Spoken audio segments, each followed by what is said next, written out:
राजा महेंद्र प्रताप जी का जन्म 1 दिसंबर 1887 को ठेनवा परिवार में हुआ था।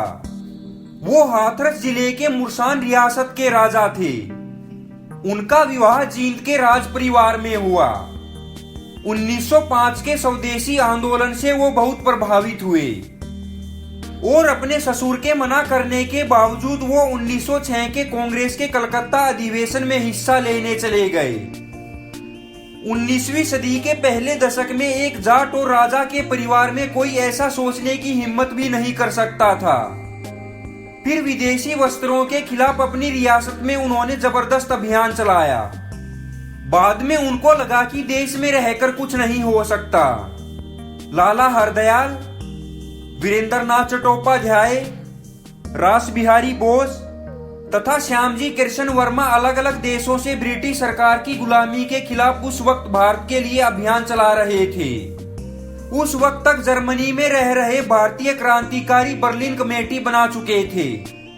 प्रथम विश्व युद्ध को वो एक ऐसा मौका मान रहे थे जब इंग्लैंड की विरोधी शक्तियों से हाथ मिलाकर भारत को गुलामी से मुक्ति दिलवाई जा सके।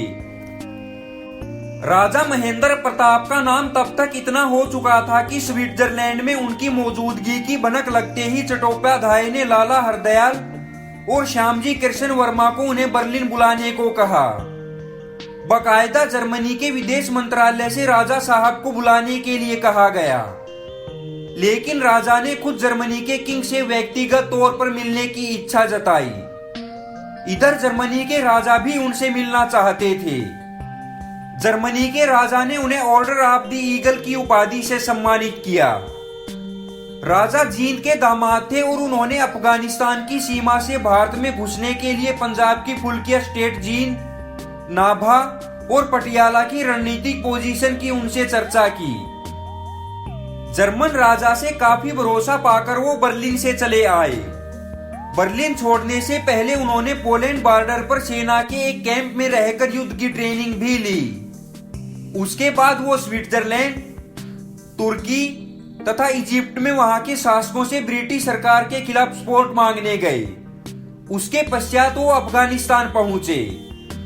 उन्हें लगा कि यहां रहकर वो भारत के सबसे करीब भी होंगे और ब्रिटिश सरकार के खिलाफ जंग यहां रहकर लड़ी जा सकती है। 1 दिसंबर 1915 का दिन था, यानी राजा महेंद्र प्रताप सिंह का जन्मदिन। उस दिन वो 28 साल के हुए थे। उन्होंने भारत से बाहर देश की पहली निर्वाचित सरकार का गठन भी किया। राजा महेंद्र प्रताप को उस सरकार का राष्ट्रपति बनाया गया, यानी राज्य प्रमुख। मौलवी बरकतुल्ला को राज्य का प्रधानमंत्री घोषित किया गया और अब्दुल्ला सिंधी को गृह मंत्री। भोपाल के रहने वाले बरकतुल्ला के नाम पर बाद में भोपाल में बरकतुल्ला यूनिवर्सिटी भी खोली गई। राजा की इस काबुल सरकार ने बाकायदा ब्रिटिश सरकार के खिलाफ जिहाद का नारा दिया। लगभग हर देश में राजा की सरकार ने अपने राजदूत नियुक्त किए। बाकायदा वो उन सरकारों से बतौर भारत के राजदूत मान्यता देने की बातचीत में जुट गए। लेकिन उस वक्त ना तो कोई बेहतर सैन्य रणनीति थी और ना ही उन्हें क्रांतिकारी आइडिया के लिए बोस जैसा समर्थन मिला और सरकार प्रतीकात्मक रह गई। लेकिन राजा जी की लड़ाई थमी नहीं। राजा के सिर पर ब्रिटिश सरकार ने इनाम रख दिया और उनकी रियासत को अपने कब्जे में ले लिया तथा राजा को भगोड़ा घोषित कर दिया।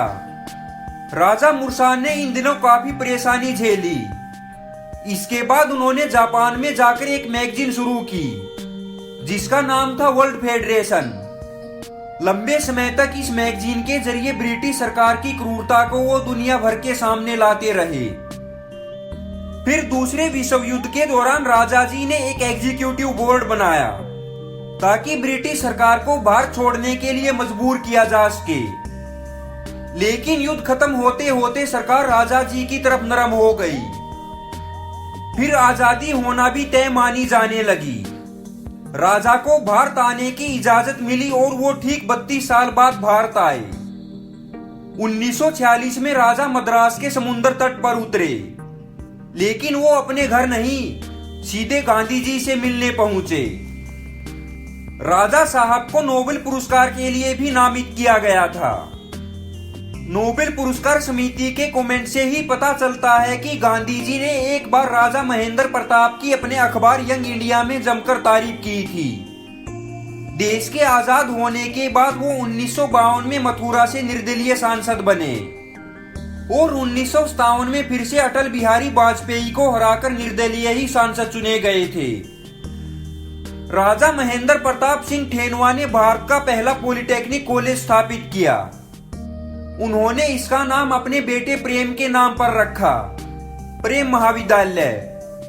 राजाजी मॉडर्न एजुकेशन के हिमायती भी थे।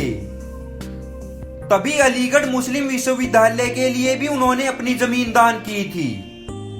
देश की आजादी के बाद लोग मानते थे कि उनसे बेहतर कोई विदेश मंत्री हो ही नहीं सकता। जाट घराने में वो पैदा हुए, हिंदुओं के साथ बड़े हुए तथा मुस्लिम संस्थाओं में वो पढ़े। यूरोप के तमाम ईसाइयों से उनके गहरे रिश्ते थे।